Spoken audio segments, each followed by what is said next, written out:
Hello दोस्तों, कैसे हैं आप सभी भाई। स्टडी 91 के यूट्यूब चैनल पर मैं शुभम सिंह आपका बहुत बहुत स्वागत करता हूं। आज मैं आपके लिए लेके आया हूं इनकम एक्सपेंडिचर यानी कि आय और व्यय। क्या पढ़ रहे थे भाई हम? तुम्हें पता है बहुत अच्छे से कि हम पढ़ रहे थे परसेंटेज की सीरीज। लास्ट की क्लास से हम परसेंटेज सीख रहे हैं। परसेंटेज की सीरीज का एक टाइप होता है इनकम और एक्सपेंडिचर का, ठीक है भाई, यानी कि आय और व्यय का। तो इसके बारे में आज हम बात करने वाले हैं। बहुत ही इंटरेस्टिंग टॉपिक है, तुम्हारे दैनिक जीवन से रिलेटेड है। बात समझ में आई? डेली के लाइफ में चाहे तुम शादीशुदा हो चाहे बिना शादीशुदा हो भाई, तुम्हारी डेली के लाइफ से जो तुम खर्च करते हो, जो तुम कमाते हो या जो तुम्हारे पिताजी भेजते हैं पैसा, या जो भी तुम्हारा अर्निंग होता है, जहां से भी तुम इनकम करते हो और उसके बाद जो एक्सपेंड करते हो, उन सभी के बारे में बकायदा हम चर्चा करने वाले इस टॉपिक में, ठीक है। सबसे पहले आप सभी वीडियो को लाइक कर दो और जल्दी से सारी जगह फैला दो, अपने सभी दोस्तों को शेयर कर दो, हर जगह बता दो कि रात्रि के 10 बज चुके हैं, शुभम सर की क्लास आ चुकी है स्टडी 91 पे। ये काम फटाफट आप कर दिया करो, ठीक है। जब भी क्लास आप देखा करो, चाहे कभी भी किसी भी टाइम। अगर ऑन द टाइम नहीं देख पाते हो तो बाद में भी अगर कभी भी देखो तो वीडियो को सबसे पहले लाइक और शेयर कर दिया करो, स्टार्टिंग में ही कर दिया करो, ताकि तुम्हें बाद में कहना हमें ना पड़े और तुम्हें करना भी ना पड़े, ठीक है। जो बच्चे नए हैं वो सब्सक्राइब कर लें चैनल को। और भाई तुम लास्ट तक देखो वीडियो को, तुम्हें मजा आ जाएगा। तुम कहोगे कि इनकम एक्सपेंडिचर के हर तरह के सवाल सीख के गए हो। कहीं से किसी भी एग्जाम का, किसी भी कॉन्सेप्ट का हर सवाल इनकम एक्सपेंडिचर का तुम्हें आने लगेगा। बस तुम ध्यान से क्लास को देखो, ठीक है भाई। और आप हमारा प्ले स्टोर से स्टडी 91 का एप्लीकेशन भी डाउनलोड कर सकते हैं। जहां आप स्टडी 91 का एप्लीकेशन डाउनलोड करेंगे वहीं आपको मजा भी आने लगेगा, पढ़ाई का असली मजा वहां समझ में आ जाएगा। चलिए ज्यादा बातें नहीं करते हैं, सिर्फ डायरेक्ट शुरू करते हैं क्लास अपनी।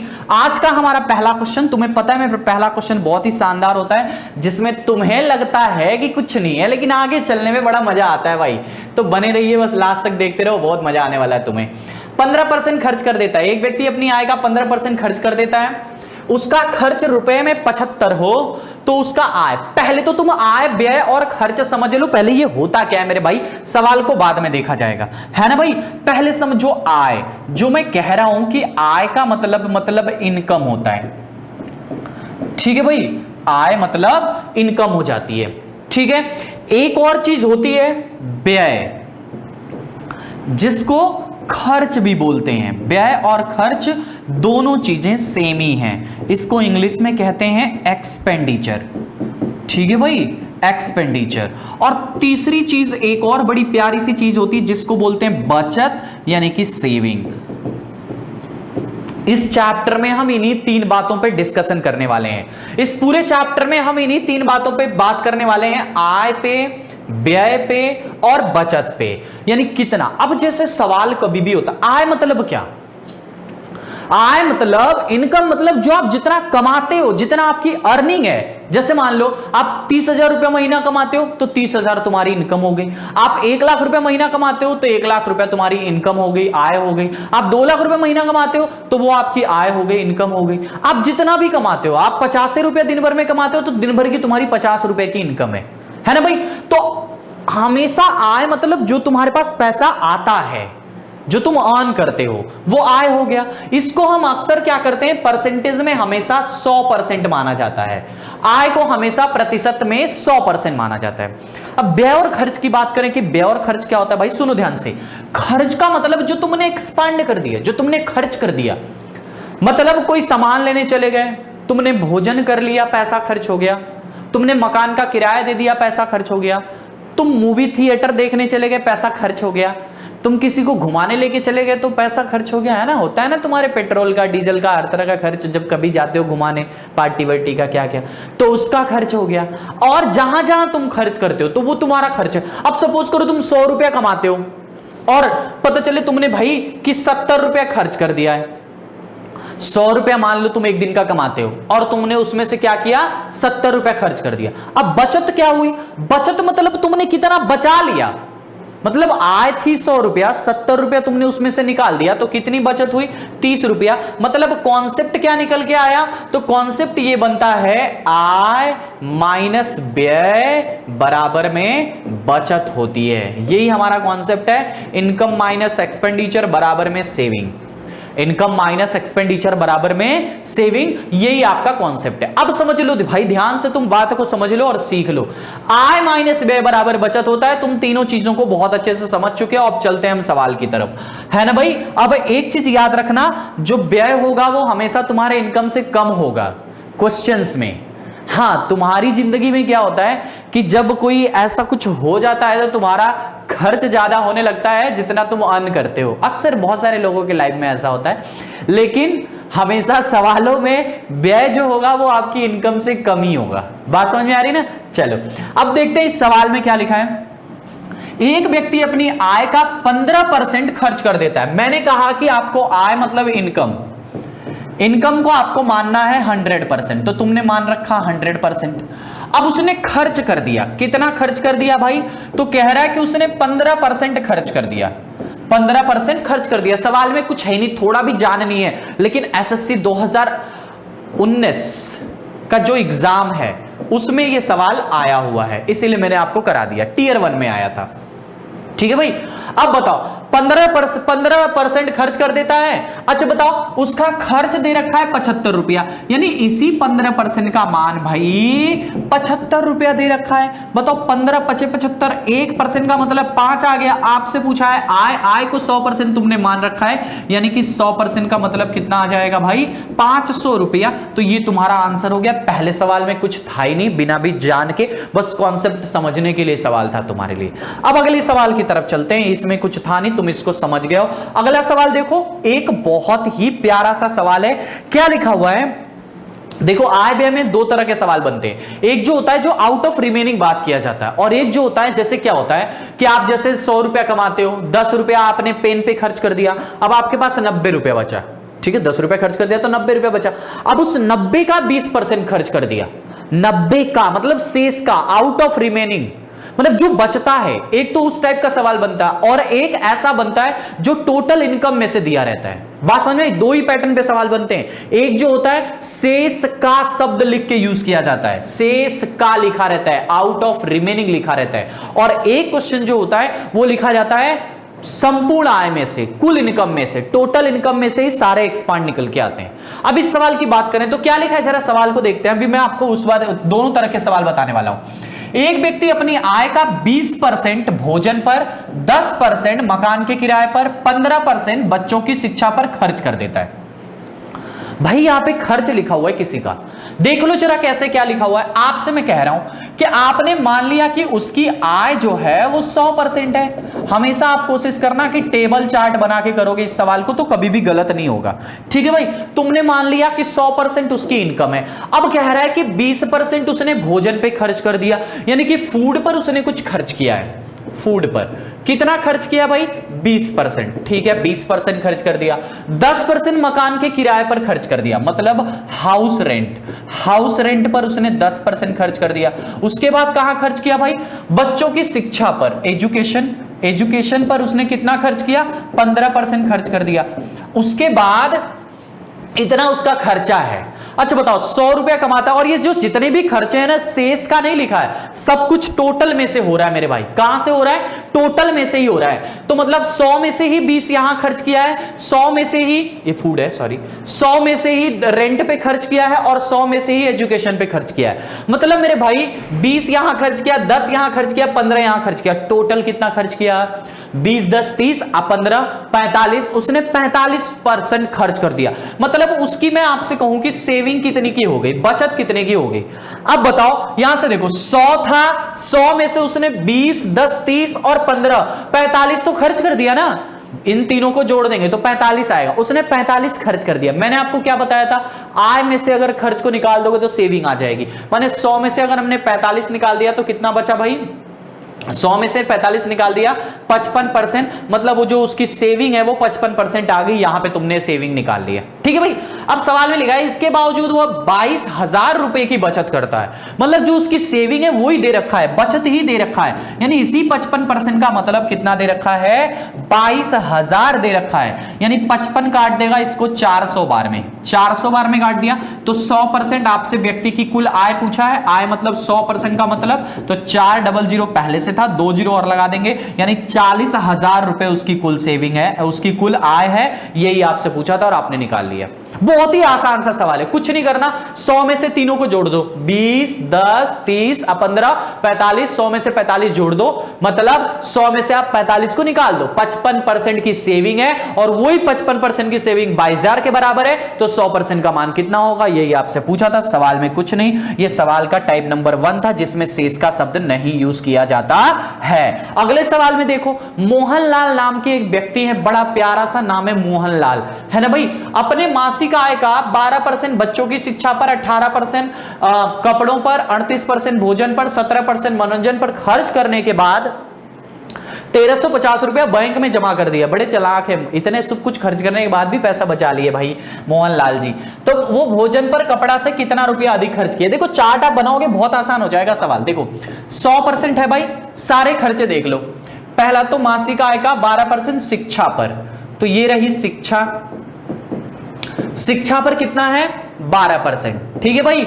उसके बाद कपड़ों पर 18%, तो कपड़ा लिखो, कपड़ा पर 18%, ठीक है। ये सब कुछ आय में से कर रहे हैं, शेष का शब्द नहीं लिखा है कि हम आउट ऑफ रिमेनिंग लगाएं, जो बचा उससे बात करें, सब कुछ टोटल में से कर रहे हैं। उसके बाद कहां खर्च किए हैं, भोजन पर 38%, भोजन है ना भाई, भोजन पर 38%। उसके बाद कहां खर्च किए हैं, उसके बाद मनोरंजन पर, मनोरंजन मतलब घूमने टहलने जा रहे होंगे कहीं, है ना, मनोरंजन पर, मनोरंजन पर कितना किए हैं ये 17%, 17% सेव कर दिए, ठीक है भाई। इतना तो उन्होंने खर्च किया। अब आप मुझे बता दो कि उनकी बचत कितनी है, सेविंग कितनी है, यही मुझे आप सिर्फ बता दो कि उनकी बचत कितनी हुई। आपको मैंने क्या बताया, जब टोटल खर्चे में से होता है तो सवाल बहुत आसान हो जाता है, कुछ करना ही नहीं।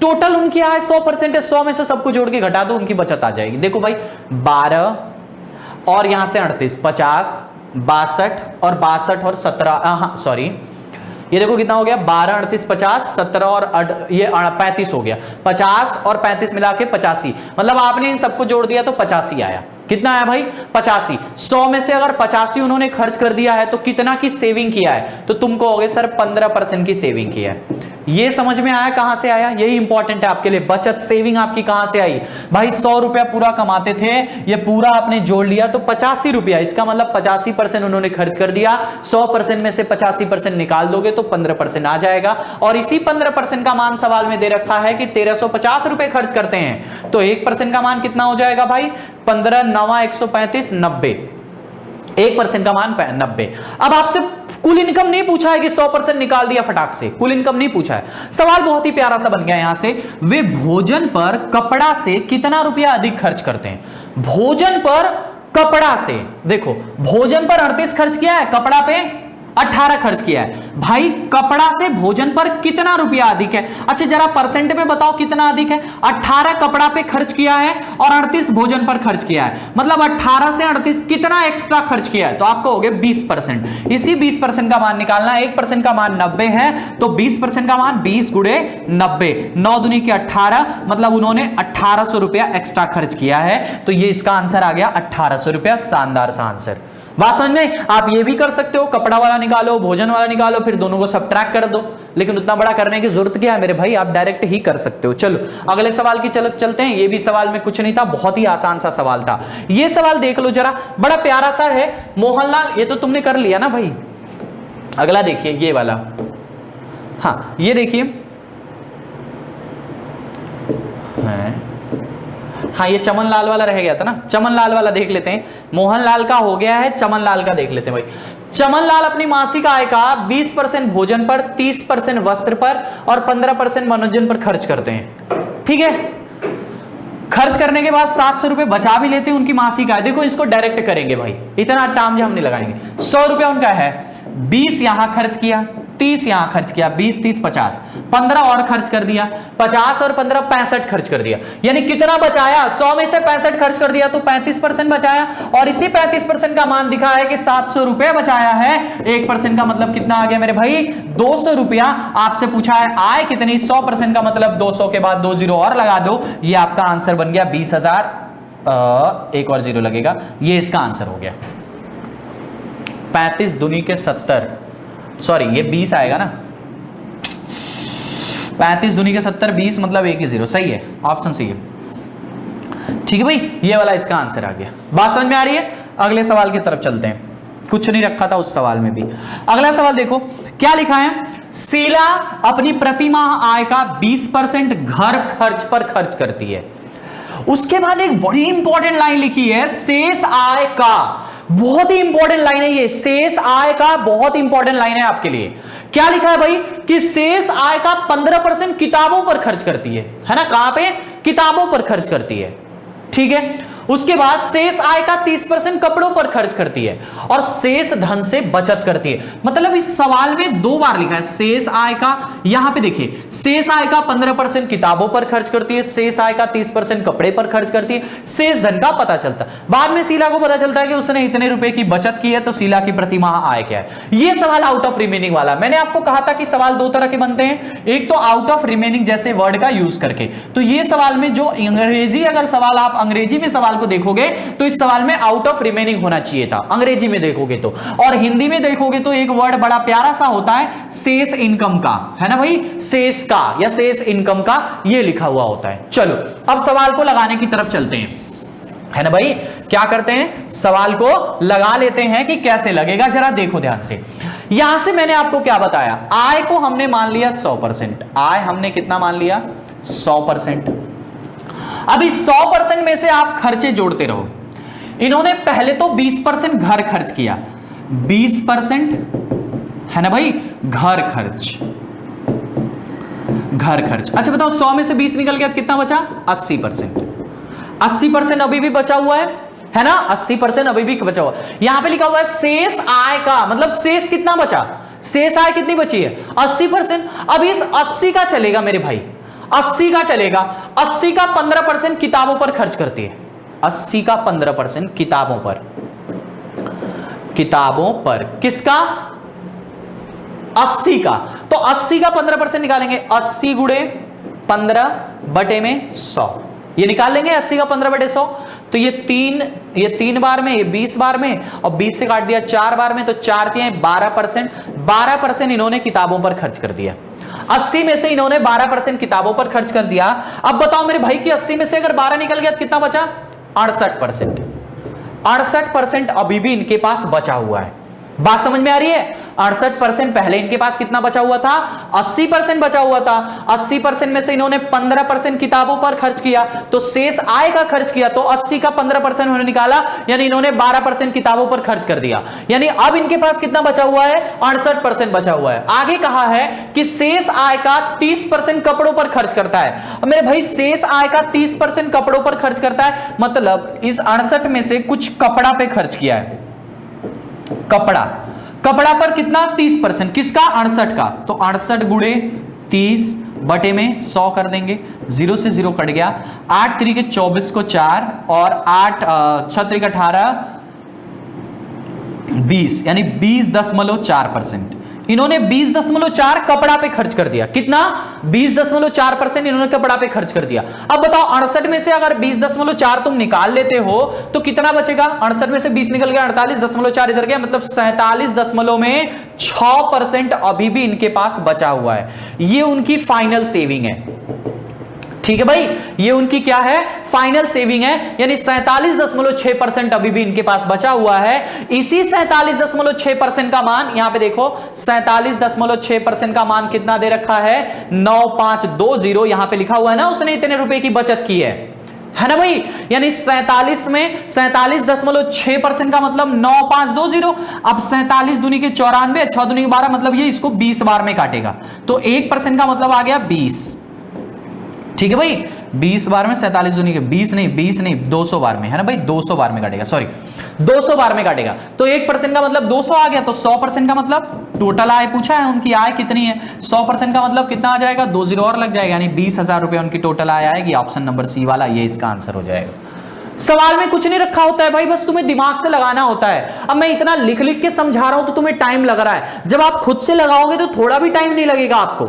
जब आप खुद से लगाओगे तो आपको समय नहीं लगेगा, आप जल्दी जल्दी लगा लोगे। देखो 100 मान लिया, 100 में से सबसे पहले 20 खर्च कर दिया। देखो यहां से सवाल में लिखा है 100 में से 20% घर खर्च पर खर्च करती है, तो आपने 100 में से 20 निकाल दिया, 80 बचा। अब यहां पे सवाल में लिखा था शेष आय का, अगर कुल आय से लिखा होता तो कुल आय में से करते, लेकिन इस बार क्या लिखा था शेष आय का, तो शेष में से करना है। शेष आपके पास 80 बचा था, शेष में से 15% किताबों पर खर्च किया, तो 80 का 15% निकाल लेंगे जो कि 12 आया। 80 में से उसने 12 खर्च कर दिया, मेरे भाई कितना बचा, 68% बचा, 68% बचा। अब इस 68 का, क्योंकि फिर से लिखा है शेष आय का, तो 68 का 30% निकालेंगे। 68 का 30% कितना हुआ, 68 का 30% कितना हुआ आप बताओ। तो 68 का आप 30% जब निकालोगे तो आपके लिए आएगा 20.4। 20.4% उसने कपड़ा पर खर्च किया। कहां खर्च किया, कपड़ा पर। अब 68 में से 20.4 घटा देंगे तो 47.6 आएगा, मतलब ये उसकी फाइनल सेविंग है। इसके बाद वो कहीं खर्च और दिखाया नहीं है, यानी ये उसकी फाइनल सेविंग है। अब इसी 47.6% का मान 9520 के बराबर दे रखा है, 1% का मान 200 आ जाएगा। जब इसको कट पिट करोगे तो उसके बाद तुम्हारा आंसर आ जाएगा 100% का मान। यहां से सवाल में कुछ नहीं है, बहुत ही आसान है। अगला सवाल भी देखो, इसी पैटर्न का सेम टू सेम सवाल है। अगला सवाल देखो, अगला सवाल देखो, इसी पैटर्न का सेम टू सेम सवाल है तुम्हारे लिए। क्या लिखा है भाई, एक व्यक्ति अपनी आय का 10% मकान किराए पर, शेष आय का 20% बच्चों की शिक्षा पर, शेष आय का 25% भोजन पर खर्च करता है। इसके बावजूद वो इतने रुपए की बचत करता है। व्यक्ति की कुल आय, सवाल में कुछ नहीं है। देखो यहां से 100% कमाता है ना भाई। अब सबसे पहले 10% मकान किराए पर, 10% मकान किराया खत्म, कितना बचा 90। अब डायरेक्ट तुम लिखते रहो, है ना, मैं ब्लैक कर देता हूं जो उसकी बचता हुआ अमाउंट है, ठीक है भाई।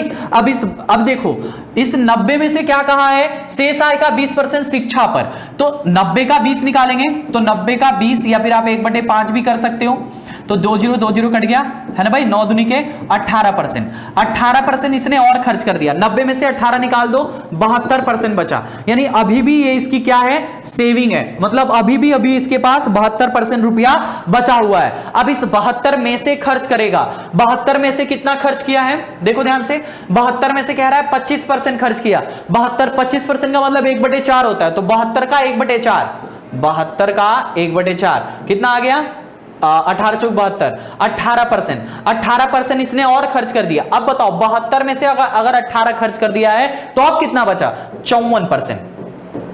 ये उसकी फाइनल सेविंग हो गई, 54% की उसकी फाइनल सेविंग है। आप ये 54% अभी उसका सेव बचा हुआ है, 54% अभी उसने आगे कहीं भी खर्च नहीं किया है। अब आपसे कहा है इसके बावजूद वो 10,800 रुपए की बचत करता है, मतलब इसी 54% का मान 10,800 रुपए है। 54 दूनी के 108 होता है, 200 बार में 1% का मतलब फिर से कितना आ गया आंसर, 20,000 वो मतलब कमाता है। ये 100% का तुमने मान निकाल लिया, 100% का मतलब 20,000 रुपए कमाता है, ये उसका आंसर हो गया। बताओ सवाल में कुछ है, एक लाइन में बस तुम ऐसे चार्ट बनाते चले जाओ। मैं चार्ट क्यों बनवाता हूं, क्योंकि अभी आपको अगले सवाल में समझ में आएगा कि मैं चार्ट क्यों बनवाता हूं। क्योंकि अगर मान लो, अगर फॉर्मूला भी होते हैं लेकिन फॉर्मूला नहीं लगाना है तुम्हें, फॉर्मूला लगाओगे जिंदगी भर में कभी सही नहीं कर पाओगे। क्यों, क्योंकि अगर बीच से कभी कुछ पूछ दिया, जैसे मान लो किसी ने आपसे पूछ दिया कि बताओ ये तुमने बच्चों की शिक्षा पर कितना खर्च किया, तो फिर अगर फॉर्मूला लगाओगे तो उससे नहीं लगा पाओगे। लेकिन अगर चार्ट लगा के बनाओगे तो बच्चों की शिक्षा पर 18%, अच्छा 1% का मतलब 200 रुपया है, तो 18% का मतलब 18 दूनी के 36, 3600 रुपया हमने खर्च किया बच्चों की शिक्षा पर। किसी ने पूछ दिया बताओ भाई तुमने शेष आय का भोजन पर कितना खर्च किया, तो भोजन पे 18% है, मतलब 18 दूनी के 3600 रुपया। तो यहां से आप जब चार्ट बना के करते हो तो कभी भी गलती की गुंजाइश नहीं होती है, हमेशा सही होता है और फटाफट होता है। ठीक है, अगले सवाल की तरफ चलते हैं। इसी तरह से अगला सवाल देखो क्या लिखा हुआ है भाई, क्या लिखा हुआ है, एक व्यक्ति अपनी मासिक आय का 20% भोजन पर खर्च करता है। अब देखो यहां से 100% उसकी आय है, कितनी है भाई, 100% क्या है उसकी आय है। अब 100% में से 20% भोजन पर खर्च किया है, ठीक है भाई। अब यहां से देखो यहां से देखो भोजन, या फिर यहां लिखो भोजन। भोजन पर उसने कितना खर्च किया है? 20%। बताओ कितना बच गया, बताओ कितना बच गया? तो 80% बचा हुआ है अभी भी, है ना। ये उसकी क्या है? सेविंग है, मतलब अभी भी उसके पास 80% बचा हुआ है, शेष है, उसका रिमेनिंग पार्ट है। 100 में से 20 भोजन पर खर्च कर दिया, मतलब 80 अभी भी उसके पास सेव पड़ा हुआ है, अभी रिमेनिंग पार्ट में 80 है। आगे क्या लिखा है? शेष आय का 12.5%, है ना भाई। 12.5% मनोरंजन पर खर्च करता है, ठीक है। जरा देखो 12.5% कितना होता है? 80 का 12.5 मनोरंजन, मनोरंजन। अब बताओ मनोरंजन पे 12.5, अच्छा 12.5 का फ्रैक्शनल वैल्यू बताओ। 1/8 होता है, तो 80 का 1/8 निकाल देंगे। 80 का 1/8, यही तो सब तुमको पढ़ाया परसेंटेज में, इतना दिन से पढ़ा रहा हूं, अब तो तुम्हें आ गया होगा। यानी 10, कितना आ गया भाई? 10% उन्होंने मनोरंजन पर खर्च कर दिया। यानी अब कितना बचा? 80 में से 10 खर्च कर दिया, मतलब अभी भी उसके पास 70 बचा हुआ है। कितना बचा हुआ है भाई? 70% अभी भी उनके पास बचा हुआ है। जो ब्लैक है वो उनके पास रिमेनिंग बनता चला जा रहा है, और जो इधर का है वो उनका खर्चा है, ठीक है। आगे देखो, शेष आय का 20% यात्रा पर खर्च करता है, मतलब 70 का खर्च करता है। देखो भाई 70 का, अब यहां पे देखो यात्रा, यात्रा पर कितना खर्च किया है? तो 20%। किसका? 70 का। 20% का मतलब 1/5 होता है, 20% का मतलब 1/5 होता है, तो 70 का 1/5 निकालेंगे, है ना भाई। 14 × 5 = 70 होता है, मतलब 14%। 14% उसने यात्रा पर खर्च कर दिया। अब बताओ 70 में से 14 खर्च कर दिया तो कितना बचा? 14 × 4 = 56, यानी कि 56% अभी भी उसके पास क्या है? सेव बचा हुआ है। 56% अभी भी उसके पास सेव बचा हुआ है। यहां तक समझ में आ गया तुम्हें कि 56% अभी भी उसके पास सेव बचा हुआ है। और इसके बाद कह रहा है व्यक्ति की कुल मासिक बचत इतना है, माने यही 56% का मतलब 16800 है, यानी 56 तरीका होता है, मतलब 300 बार में गया है। तो अब इससे क्या, अब इसके बाद यानी 1% का मतलब कितना आ गया? 300 रुपया। अब सवाल में देखो, सवाल घुमा दिया है, आगे क्या पूछा है वो इंपॉर्टेंट है आपके लिए, कि आगे क्या पूछा है। देखो क्या लिखा है, उसने भोजन पर यात्रा से कितना रुपया अधिक खर्च किया। मतलब उसने भोजन पर और यात्रा पर जो खर्च किया उसके बीच का अंतर कितना है। अब बताओ भोजन पर उसने कितना खर्च किया मेरे भाई? तो भोजन पर उसने खर्च किया है 20%, यात्रा पर कितना खर्च किया है? 14%। भोजन पर उसने खर्च किया है 20%, यात्रा पर उसने कितना खर्च किया है?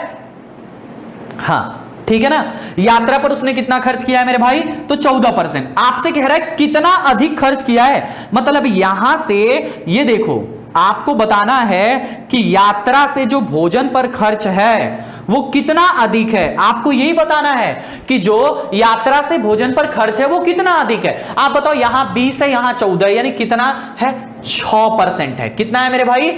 6% है। 6% है। 1% का मतलब आपको 300 मिल गया है, तो 6% का मतलब 6 तरीके 1800 रुपया उसने अधिक खर्च किया है। तो आपका आंसर आ गया 1800, ऑप्शन नंबर डी है ना। मजेदार? अगर मजा आ रहा है तो जम के कमेंट करो कि हाँ सर बहुत इंटरेस्टिंग सवाल है और सच में तुम्हें मजा आ रहा है। भाई कमेंट करो जम के कि तुम्हें मजा आ रहा है, ठीक है भाई। सवाल में कुछ नहीं रखा है, सवाल में कुछ नहीं रखा, तो चार्ट बनाते चले जाओ, आपका आंसर आता चला जाएगा, ठीक है। ये बेसिक कॉन्सेप्ट है, इससे कभी तुम्हारा सवाल गलत नहीं होगा। वो उन लोगों से दूर रहा करो जो लोग बोलते हैं आओ तुम्हें 2 सेकंड में आंसर निकालना सिखा दें। 2 सेकंड वाला आंसर एग्जाम में नहीं आता। एग्जाम में ऐसे कैलकुलेटिव सवाल आते हैं, एग्जाम में कुछ अच्छी चीज आती है, उनसे दूर रहा करो। जो यूट्यूब पे आपको सिखाते हैं आओ तुम्हें 2 सेकंड में ये सिखा दें, आओ तुम्हें 1 सेकंड से ज्यादा लगा तो नाम बदल देंगे, मैं कहता हूं उनका नाम तुम बदल ही दो, है ना भाई। क्योंकि ऐसे एग्जाम में नहीं आता। एग्जाम में अच्छा सवाल आता है, कंटेंट वाइज आता है, जिसके लिए तुम्हें समझना होगा, ठीक है, समझ के प्यार से लगाना होगा, वरना ऐसे काम नहीं चलेगा तुम्हारा। समझ में आ रहा है? अब इसी को अगर लगाना हो तो देखो हम कैसे, देखो दिमाग से अगर आपको लगाना हो तो आप प्यार से बड़े लगा सकते हो। कुछ सवाल में दिया ही नहीं है मेरे भाई, आप देखो फटाफट लगेगा। 100% है, 20% फूड पे खर्च किया। इसी सवाल को फिर से बता रहा हूं, यानी 100 में से 80 निकल गया। अब एग्जाम में आपको लगाना है, आप देखते रहो बस। और मनोरंजन पर, मनोरंजन ठीक है, कितना खर्च किया? 12.5। 12.5 का मतलब 1/8 होता है। अब तुम्हें डायरेक्ट दिमाग में ये कैलकुलेशन करना है कि 80 का 1/8 मतलब कितना? 10%। 10% मनोरंजन पर, 80 में से 10 निकल गया यानी 70 बचा, ठीक है भाई। अब 70 में से यात्रा, यात्रा पर अब कितना लिखा है 20%, 20 यात्रा पे कितना लिखा है, शेष आय का 20% यात्रा पर, मतलब फिर से तुम्हें 20% का फ्रैक्शन वैल्यू 1/5 होता है, 70 का 1/5 यानी कि 14%, कितना बचा तो 56, 70 में से 14 निकाल दिया, 56% बचा, और यही उसकी सेविंग है, और इसी का मान तुम्हें दे रखा है 16800, यानी 1% का मतलब 56 त्रिक का 168 होता है, तो 300 आ गया, 1% का मतलब कितना आ गया 300। अब तुमसे क्या पूछा है कि भाई भोजन पर यात्रा से कितना रुपया अधिक खर्च किया, यात्रा पे 14 है, भोजन पे 20 है, कितना अधिक खर्च किया है, तो आपको हो गया सर 6%, 1% का मतलब 300, तो 6% का मतलब 6 तरीके 1800 रुपया तुमने अधिक खर्च किया है। बताओ एग्जाम में तुम्हें लगाने में कितना समय लगेगा, हार्डली से हार्डली अगर फ्रैक्शन में चेंज करना आता है तो 15 से 20 सेकंड में तुम एग्जाम में लगा लोगे। बात समझ में आ रही भाई, बस प्रैक्टिस जरूरी है, सवाल को समझना जरूरी है। अगले सवाल की तरफ चलते हैं। देखो थोड़ा सा पैटर्न को चेंज किया है, मोस्टली उसी दो पैटर्न के सवाल आते हैं। एक ये भी देख लो, बड़ा प्यारा सा सवाल है ऐसा, ये एग्जाम में आया है, जो 2017 वाला पेपर हुआ था एसएससी सीजीएल का, उसमें ही आया था ये। एक व्यक्ति 75% राशि पहली बाजी में, बाजी मतलब शर्त जो लगती है ना भाई, जुआ जो होता है, जुआ, जुआ समझते हो ना, है ना, उसमें, ठीक है, गैम्बलिंग, शेष की 75% दूसरी बाजी में और शेष की 75% तीसरी बाजी में हार गया, मतलब हारता चला गया। पहली बाजी में 75% हार गया, जो बचा, दूसरी बाजी में 75% हार गया, जो बचा, तीसरी बाजी में भी 75% हार गया, और लास्ट में केवल 2 रुपया लेकर अपने घर पहुंचा बेचारा। पता नहीं कितना पैसा लाया था, वो तुम्हें निकालना है, लेकिन वो 2 रुपया लेके अपने घर पहुंचा। इस बात पे मुझे बड़ी हंसी आ रही है भाई, तुम्हें क्या जरूरत थी खेलने जब तुम 3-3 बाजी हार जा रहे हो। एक तो जीत जाते, अपनी इज्जत बचा लेते, और 2 रुपए घर लेके ना जाते, बीवी भी तुम्हें नहीं मारेगी, कुछ तो कहेगी चलो थोड़ा बहुत तो जीता, कुछ तो किस भाई हो जाता है, कोई बात नहीं, हार गया होगा, किस्मत खराब है। लेकिन मैं तो कहता हूं बाजी खेलने की जरूरत क्या है, जब तुम्हारे पॉकेट में घर जाते समय सिर्फ 2 रुपया बच रहा है तो, है ना भाई। चलो देखते ध्यान से, तो क्या लिखा है, 75% पहली बाजी में हार गया, 75% दूसरी बाजी में, और जो बचा उसका भी 75% तीसरी बाजी में हार गया। ऐसा करने के बाद बेचारे के पास 2 रुपया बचा है। आपसे पूछा था प्रारंभ में राशि कितनी थी, भाई देखो मान लेते हैं कि उसके पास राशि थी x रुपया। कितनी थी राशि भैया, x रुपया। 75% हार गया, कितना बचा, 25 बचा, यानी कि x का 25% अभी भी उसके पास बचा हुआ था, माने 25 गुणे 100। अगली बार फिर 75 हार गया, मतलब इसी का 75 निकाल दो, 100 था 75 निकाल दो, कितना बचा, तो आपको हो गए 25 बचा, यानी 25% अभी भी बचा हुआ है, तो 25/100। फिर से 75% हार गया, तो फिर से 25/100, और इतना हारने के बाद उसके पास जो अमाउंट बचा वो 2 रुपए का बचा। बस इसी को कैलकुलेट कर लो, आंसर आ जाएगा। 25 चौक को 100, 25 चौक को 100, 25 चौक को 100, 4 चौक को 16, चौक को 64, x गुणे 1/64 बराबर में 2, यानी x का मान 64 दूनी के 128, ये तुम्हारा उत्तर आ गया। 128 उत्तर मार दोगे, आगे बढ़ जाओगे। इस सवाल में कुछ है नहीं, आप इसको चार्ट से भी कर सकते हो। देखो भाई चार्ट से लगाना होगा, कैसे लगाओगे, देखो 100 रुपया मान लो रहा होगा, 75 हार गया, तुम्हारे लिए डिफिकल्ट होगा ये सवाल, तो 25 बचा, चार्ट वाला थोड़ा सा डिफिकल्ट हो जाएगा। अब 75 में से फिर 75, यानी 75 का 75 3/4 होता है, 75 का 75 मतलब 3/4, तो इसको सॉल्व करोगे 225/4, यानी इसमें से इसको घटाओगे, यहां लिखोगे, फिर इसका 75 निकालोगे और इसमें से इसको घटाओगे, यहां लिखोगे, वही अमाउंट आपके इतने के बराबर होगा। मैं कहता हूं बार बार लगाने की जरूरत क्या है, तुम्हें बार बार लगाने की जरूरत क्या है, आप डायरेक्ट 1 लाइन में बता दो जो इससे पहले वाला बताया। चार्ट वाला मेथड कोई जरूरी नहीं कि हर जगह यही काम आएगा, आपको बस कॉन्सेप्ट बनाना होता है। वो सवाल भी बहुत आसान है। देखो क्या आपने मान लिया कि उसके पास अमाउंट x रुपया है, ठीक है, 75% हार गया तो बचा कितना, 25%, फिर 75% हार गया कितना बचा, 25%, और फिर 75% हार गया कितना बचा, 25%, और बाद में उसके पास 2 रुपया बचा। इसी सॉल्व कर लोगे, तुम्हारा आंसर आ जाएगा। ठीक है, अभी बताया भी था कैसे आएगा। अगला सवाल देखो क्या लिखा है भाई, है ना, अगला सवाल देखो, हाँ देखो इसको क्या लिखा है, बहुत ही प्यारा सा ये भी एक सवाल है। एक व्यक्ति अपनी आय का 75% खर्च कर देता है, एक व्यक्ति अपनी आय का 75% क्या कर देता है, खर्च कर देता है। यदि उसकी, यहां पे लिखा है, उसकी आय 20% बढ़ा दी जाती है और अपने खर्च में 15% की वृद्धि कर देता है, तो उसके बचत में कितने प्रतिशत की वृद्धि होगी। बहुत ही प्यारा सा सवाल है। देखो भाई मैं तुम्हें बताता हूं कैसे लगाना है। आय देखो, यहां से देखो, सपोज करो ये आय है, दिख रहा है सभी को, है ना भाई, आय है, और फिर ये उसकी क्या है, खर्च है, और फिर ये उसकी क्या है, बचत है। आपने तीनों चीजें यहां पे लिखने की कोशिश कर रहे हो। अब पहले उसकी आय मान लो कितनी रही होगी, तो आपने कहा सर पहले उसकी आय थी 100%। सपोज करो कि पहले उसकी आय कितनी थी, 100%, तो पहले उसकी आय हो गई 100%। अब बाद में, अच्छा बताओ खर्च कितना किया है, 75% खर्च कर देता है। 100 में से बेचारा 75% खर्च कर दिया, कितना बचाया, 25% बचाया। कितना बचाया, 25% बताया। यहां तक समझ में आ गया है, यहां तक कोई दिक्कत नहीं है। ये तो समझ में आया होगा ना, मैंने बताया था बचत कैसे निकलता है, आय में से खर्च को निकाल देंगे तो बचत आ जाएगा। उसके बाद कह रहा है उसकी आय को 20% बढ़ा दिया जाता है, मतलब उसकी आय 20% बढ़ जाएगी।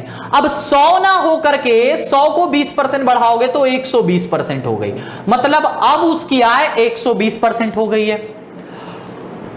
खर्च में 15% की वृद्धि कर देता है, खर्च को भी 15% बढ़ा देता है मेरे भाई, तो खर्च को भी बढ़ा दो। 15% मतलब 75 था, वो अपने आप में 100 था, अगर 15% बढ़ाओगे तो 115 हो जाएगा, और डिवाइड बाय 100। ये समझ में आया। डायरेक्ट 15 में 75 नहीं जोड़ना कि डायरेक्ट 75 में तुमने 15% बढ़ाया डायरेक्ट जोड़ देंगे ना, 15% बढ़ा है। 15% का मतलब होता है 75 अपने आप में 100 है, अगर तुम्हें 15% बढ़ाना है तो 75 अपने आप में 100 है, 15% बढ़ाना है तो 75 अपने आप का 115% हो जाएगा। डायरेक्ट नहीं जोड़ना, डायरेक्ट जोड़ोगे तो गलती हो जाएगी। डायरेक्ट कहां जोड़ते हैं, खाली 100 में जोड़ते हैं, और किसी भी वैल्यू में डायरेक्ट परसेंटेज नहीं जुड़ता है। याद रखना, ये जिंदगी भर याद रखना ये बात कि खाली 100 में अगर इंक्रीजमेंट डिक्रीजमेंट हुआ है तो डायरेक्ट हम घटा देते हैं या जोड़ देते हैं, लेकिन अगर 100 के अलावा कहीं होता है, जो अगर मान लो जैसे इसमें कहा है कि उसका खर्च 15% बढ़ जाता है, तो आप डायरेक्ट 75 में 15 नहीं जोड़ सकते मेरे भाई। 75 का 15% बढ़ा के 115% निकालोगे तब तुम्हें पता चलेगा कि इसका 15% बढ़ा है। ये सवाल, ये बात मैं आपको पहली और दूसरी क्लास में समझाया हूं जब परसेंटेज शुरू किया था। जिनको नहीं पता वो बेसिक देखो, तब तुम्हें समझ में आएगा। ठीक है भाई। अब देखो 25 से काट दिया 4 बार, 25 से काट दिया 3 बार, यानी कि अगर हम देखें तो 300, अब यहां पे देखो 15 3 45, 345 बटे 4, 345 बटे में 4, इसको चेंज करो, परसेंटेज को फ्रैक्शन में चेंज करोगे, 345 दशमलव में लिखो। देखो यहां से थोड़ा सा, देखो यहां से बढ़ाते हैं, यहां देखो 75 ना, 75 का 115 बटे में 100 है ना भाई, 25 तिहाई 25 चौको, 315 तिहाई 45, 345 बटे में 4। अब भाग कर लो तो 4 अड़े 32, 2 बचा है ना, और 5, तो 4 छका नहीं कितना, 2 और 5, 4 छक 24, और दशमलव में कितना हो गया, 25। ठीक है भाई, यानी अब आपका जो खर्च है वो 86.25 है। ठीक है, आगे बढ़ते हैं। अच्छा बताओ अब तुम्हारी बचत कितनी होगी, 120 रुपया कमाते हो, 86.25 खर्च करते हो। ये 86.25 कहां से आया, जब 75 का 15% बढ़ा के हमने निकाला तब आया। ठीक है, कैलकुलेट करोगे तो आ जाएगा तुम्हारा 75 का 115 बटे में 100 करोगे तो 86.25 आएगा। अब बताओ तुम 120 रुपया कमाते हो, 86.25 खर्च करते हो, तो अब तुम्हारे पास सेविंग कितनी हुई। आप 120 कमाते हो, 86.25 खर्च करते हो, तो अब तुम्हारे पास सेविंग कितनी हुई, तो इसको इसमें से घटाएंगे। 25 का मतलब यहां हो गया 75, और 86 नहीं 119 हो गया। अब यहां देखो 9 में से 6 गया तो कितना बचा, 9 में से 6 जाएगा तो 3 बचेगा, है ना भाई, और यहां 11 में से ये 3 बचेगा, यानी 33.75%। अब आपकी बचत कितनी है, 33.75%, ये आपकी बचत है। अच्छा बताओ जरा मुझे कि पहले आपकी बचत कितनी थी, तो पहले आपकी बचत 25 थी। ठीक है भाई, अब तुम्हारी बचत कितनी है, तो अब तुम्हारी बचत 33.75 है ना। आपसे पूछा है उसके बचत में कितने प्रतिशत की वृद्धि हुई है, मतलब पहले आपका उतना था, अब बताओ 25 से 33.75 हो गया है, तो बताओ बढ़ा है कि घटा है, तो वृद्धि हुई है। कितने की वृद्धि हुई है, डायरेक्ट नहीं घटाना है कि हां सर 25 में से डायरेक्ट घटा देते 33.75 आ जाएगा, 8.75 गलत हो जाएगा।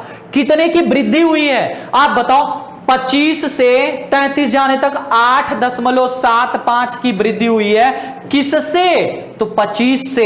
अब गुणे में कितना करेंगे? 100 कर देंगे। अब यहां से देखो 25 से ये कट गया 4 बार में, 4 पचे 20 को 0, 4 सते 28 2 30 को 0, 4 अड़े 32 2 35, यानी कि 35.00% यानी कि 35% आपका उत्तर आ जाएगा। 35% तुम्हारी वृद्धि हुई है। ये तरीका होता है इस सवाल को लगाने का। और इस तरह का सवाल भाई ट्रेंडिंग है, एग्जाम में आता ही आता है।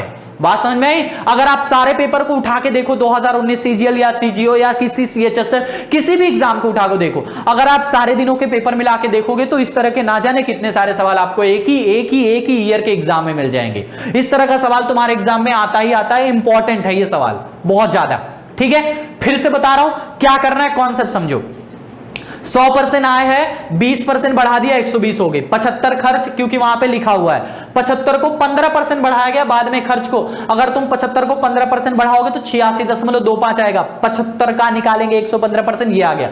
यानी अब तुम्हें फिर से सेविंग निकालनी है। तो सेविंग कैसे आएगा? 120 में से इसको घटाओगे तो 33.75 आएगा। मतलब तुमने कितना बढ़ाया? तो 8.75। किससे? तो 25 से। 25 नीचे, जिससे तुलना होती है वो हमेशा नीचे होता है। गुणे में 100 कर दोगे, तुम्हारा आंसर आ जाएगा। समझ में आ रहा है भाई? इसी तरह का एक और सवाल देखो आपके स्क्रीन पे है, बहुत ही प्यारा सा है, इसको लगाओ तुम जल्दी से। रमन अपनी आय का 80% व्यय कर देता है। इसका आंसर तुम करो जल्दी से। क्या लिखा है? रमन अपनी आय का 80% व्यय कर देता है। यदि उसकी आय में 25% की वृद्धि होती है, उसके व्यय में 10% की वृद्धि होती है, बचत में कितने प्रतिशत की वृद्धि होगी? सेम टू सेम सवाल उसी पैटर्न का है, सिर्फ डिजिट चेंज हुआ है। अब यहां से देखो, रमन की आय की बात करते हैं। पहले उसकी आय कितनी है? 100%। 80% व्यय कर दिया तो व्यय कितना हो गया भाई? 80%। अच्छा बताओ, 100 में से अगर 80 खर्च कर दिया तो बचत कितनी हुई?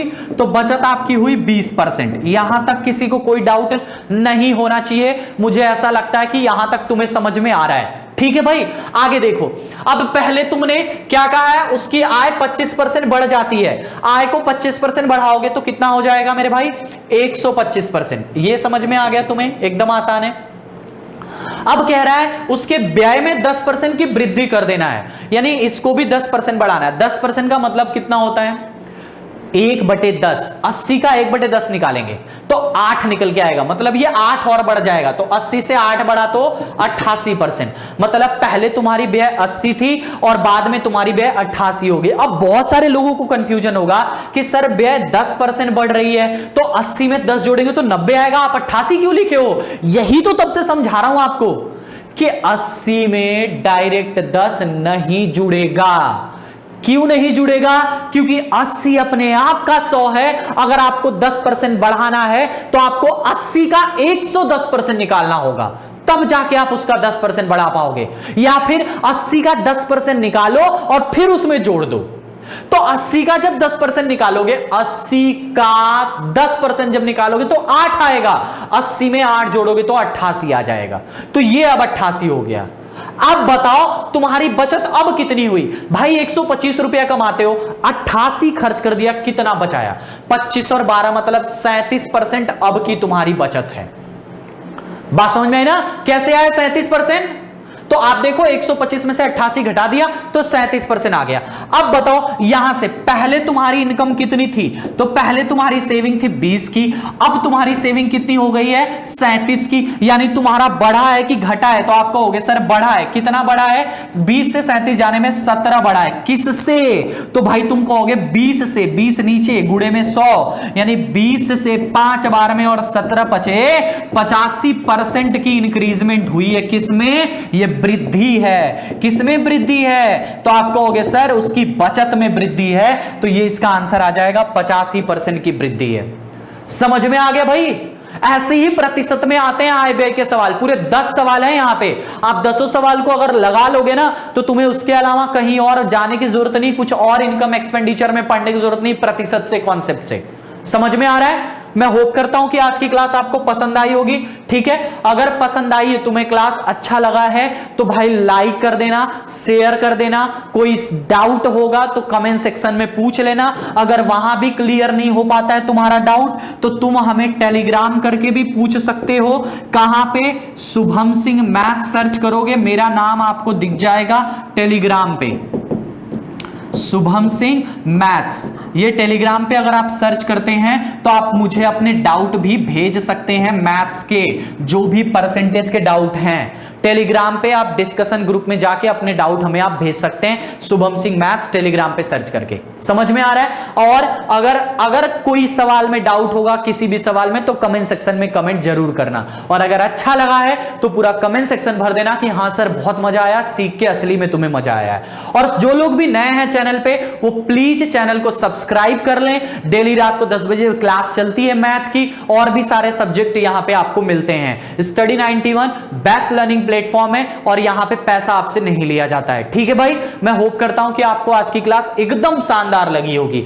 और आप हमारा स्टडी 91 का एप्लीकेशन भी डाउनलोड कर सकते हैं प्ले स्टोर से, जहां आपको सारे मॉक टेस्ट, सारे रिवीजन और सभी सब्जेक्ट की फ्री वीडियो क्लासेस, सभी सब्जेक्ट की PDF file, A to Z हर एक चीज, करंट अफेयर, उसका टेस्ट, उसका mock test, exam wise mock test, subject wise mock test, सब कुछ आपको इस एप्लीकेशन के अंदर मिलेगा। प्ले स्टोर में जाना है, स्टडी 91 सर्च करना और वो एप्लीकेशन डाउनलोड कर लेना है। समझ में आ रहा है भाई? बाकी सर्च करो, रजिस्ट्रेशन करो, एंजॉय करो, पैसा नहीं लगना, फ्री का एप्लीकेशन है। ठीक है, मैं होप करता हूं कि आज आपको क्लास अच्छी लगी होगी। अगर अच्छी लगी तो लाइक शेयर करिए, और जो लोग नए हैं वो सब्सक्राइब करें। मिलते हैं कल, आज के लिए इतना बहुत है। Thank you, enjoy, love you, जय हिंद, गुड नाइट।